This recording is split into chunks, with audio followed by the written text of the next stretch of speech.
On Tuesday, President Trump signed an executive order aimed at helping the country's 100 historically black colleges and universities, called HBCUs. Trump's order doesn't look much different from Obama's renewal of the White House initiative on HBCUs in 2010, but it does move oversight of HBCUs out from under the Department of Education to the White House, where the president is supposed to appoint an executive director.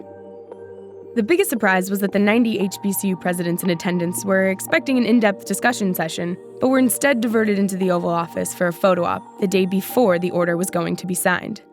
Dr. Walter Kimbrough, the president of Dillard University, described the experience like this. For me, I was sort of just in shock that this was happening.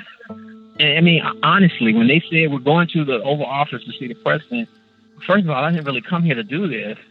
And second of all, I mean, I'm going through my mind and I'm thinking of all these images when Steve Harvey goes to see him and Kanye and then the African-American community, people who've been close to the president have been tarred and feathered. This has not been good. So it's like, oh my God, we're going to take a beating over this.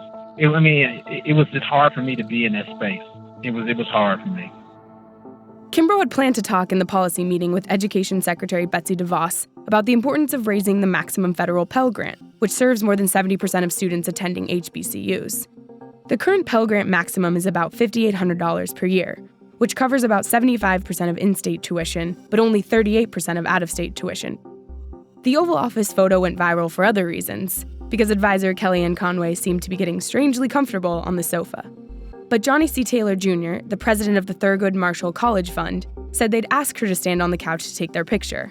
And he was appreciative of the president's gesture, one that no president had extended to them before. All of the HBCU presidents have never been invited. You know how when the Super Bowl team wins, they bring all of the players, not a sampling of the players? That's the point. I made clear to the president, vice president, secretary of education, and all of the agency heads, we are trusting you. There's no question in my mind that if we do not see increased funding for HBCUs in the president's budget, I will be very disappointed. We will hold this president's feet to the fire if they don't deliver more resources for institutions that are historically underfunded.